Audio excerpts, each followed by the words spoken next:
Dooms day, ప్రళయం రోజు, are ఇంకా సింపుల్ గా చెప్తే భూమి పైన చివరి రోజు. ఈ కాన్సెప్ట్ పై చాలా మంది చాలా సినిమాలు, పుస్తకాలు అండ్ వీడియోస్ చేశారు. బట్ నేను ఈ వీడియోలో చెప్పేది ఇదే, చివరి రోజు వేరే వేరే మతాలలో ఎలా ఉన్నాయి అని. అసలు ఈ లాస్ట్ డే ఆన్ ఎర్త్ ని మన పురాణాలలో ఎలా వివరించారు, ఇంకా మనం నమ్మేలా ఈ లాస్ట్ డే వేరే మతాల్లో ఉన్నాయా, రాండి ఈ రోజు తెలుసుకుందాం. వెల్కమ్ టు అదృష్టం స్టోరీస్. ఈ రోజు మన వీడియోని మీకు ఈజీగా అర్థమయ్యేలా అన్ని చాప్టర్స్ గా డివైడ్ చేసి చెప్తాను. ఇంకా మీకు ఈ ఛానల్లో మేము పోస్ట్ చేసే కంటెంట్స్ నచ్చుతున్నట్టయితే వీడియోని ఒక లైక్ అండ్ ఛానల్ ని సబ్స్క్రైబ్ చేయడం మర్చిపోకండి. ఇలాంటి వీడియోస్ మీకు ఇంకా తీసుకురావడానికి ఫుల్ పొటెన్షియల్ తో ట్రై చేస్తాం. ఇంకా లేట్ చేయకుండా ఈ రోజు మన వీడియోలో వెళ్ళిపోదాం. Chapter 1, what is dooms day. Dooms day ని చాలా మంది భాషలు అండ్ ధర్మాలు బట్టి పేరు మారుస్తుంటారు. అలాంటి డూమ్స్ డే ని మన తెలుగు భాషలో ప్రళయం రోజు అని అంటారు. బేసికలీ ఈ రోజు ఏంటి అంటే మొత్తం ప్రపంచం అంతమయ్యే రోజు.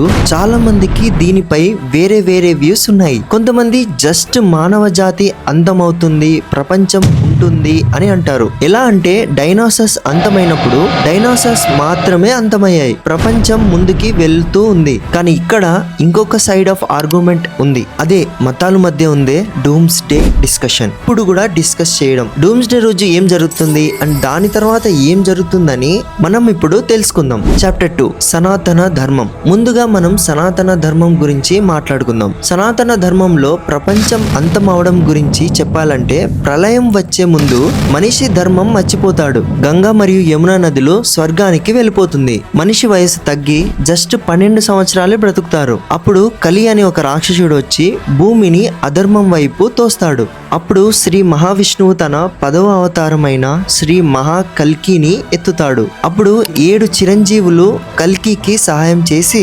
మహాభారతం మరియు రామాయణం కంటే పెద్ద యుద్ధం ని మొదలు పెడతారు. ఈ యుద్ధం చివరిలో కలి పురుషుడు ఓడిస్తాడు. ఇంకా విజయం వచ్చాక కల్కి మళ్ళీ ధర్మం మూలలపై సతయుగం ని మొదలు పెడతారు. అయితే ఇక్కడ ఇంకొక విషయం ఏంటంటే ఇక్కడ కల్కి విజయం అయిన తర్వాత మహాశివుడు రుద్రతాండవంతో సర్వభూములని అంతం చేస్తాడు. తర్వాత భూమి మొత్తం నీళ్లు అండ్ అగ్నితో కప్పి నాశనం అయిపోతుంది. తర్వాత బ్రహ్మదేవుడు తనని తాను ఈ సృష్టి నుంచి టెంపరీగా వెనక తీసుకుంటారు. తర్వాత మళ్ళీ ఇంకొకసారి శ్రీ మహావిష్ణువు కాస్మిక్ సైకిల్ అంటే సమయ చక్రాన్ని మొదలు పెట్టడానికి బ్రహ్మదేవుడిని ఇంకొక ప్రపంచంని సృష్టించమంటారు. అప్పుడు ఇంకొక ప్రపంచం వస్తుంది. మళ్ళీ యుగ చక్ర సత్యుగం నుంచి మొదలవుతుంది. ఇలా సనాతన ధర్మంలో వివరించిన ప్రళయ రోజు గురించి డీటెయిల్స్ ని మనం చాలా పురాల నుంచి తీసుకున్నాం. ఇప్పుడు మన నెక్స్ట్ ధర్మంపై వెళ్ళిపోదాం. చాప్టర్ 3, ఇస్లాం. ఇస్లాం ధర్మంలో డూమ్స్ డే ని కియామా లేకపోతే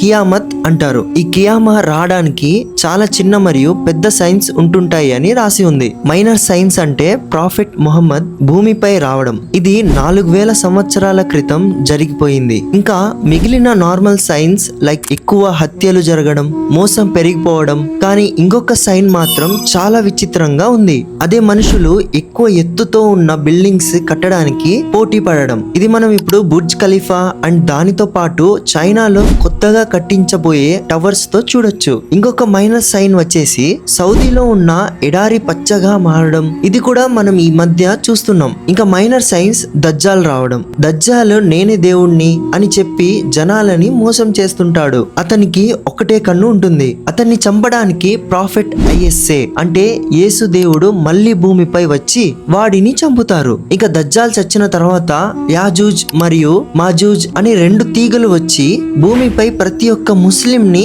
తినేస్తుందంట.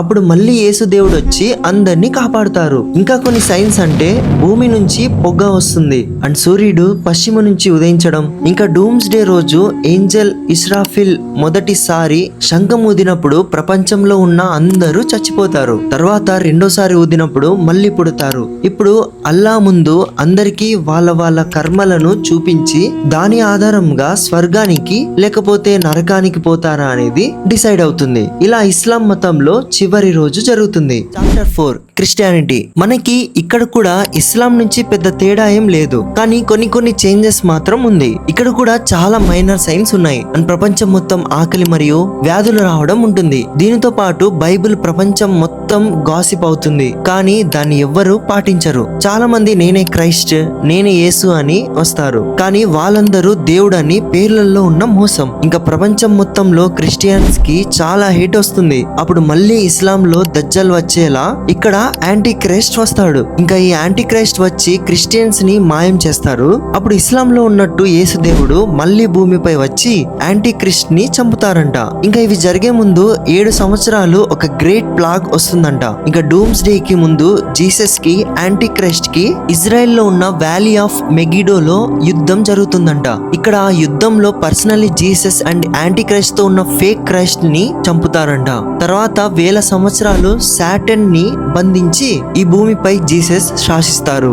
ఇంకా 1000 సంవత్సరాల తర్వాత సేటన్ కి ఆ బంధం నుంచి బయటికి వచ్చాక మళ్ళీ జీసస్ తో ఇంకొక యుద్ధం కోసం బలపడతారు. ఈసారి ఓడిపోయాక శాశ్వతంగా నరకంలో పడిపోతాడు. తర్వాత భూమిపై ఉన్న ప్రతి ఒక్కడు ఇస్లాంలా ఇక్కడ కూడా డే ఆఫ్ జడ్జిమెంట్ వస్తుంది. అక్కడ ఎవరి పేరు బుక్ ఆఫ్ లైఫ్ లో ఉంటుందో వాళ్ళు స్వర్గానికి వెళ్తారు, లేని వాళ్ళు నరకానికి వెళ్తారు. ఇంకొక కొత్త జెరూసలేం సిటీని నిర్మించి అక్కడ అందరూ శాంతితో ఉండొచ్చు అనేలా ఉంటుంది. సో గైస్, ఇక్కడ మీకు డూమ్స్ డే అంటే భూమిపై ఉన్న చివరి రోజు గురించి మొత్తం క్లియర్ గా అర్థమై ఉంటుంది. సో సనాతన ధర్మంలో ఏం రాస్తుంది, క్రిస్టియానిటీలో ఏం రాస్తుంది, ఇస్లాంలో ఏం రాస్తుంది అనేది మీకు ఒక క్లారిటీ వచ్చి ఉంటుంది. సో మీరు ఇక్కడ దాకా వీడియోని చూసారంటే థ్యాంక్ యూ సో మచ్. ఇకపై ఈ ఛానల్లో చాలా ఇన్ డెప్త్ టాపిక్ మీద మనం డిస్కస్ చేసుకుందాం. సో థ్యాంక్ యూ ఎవ్రీవన్, మళ్ళీ కలుద్దాం.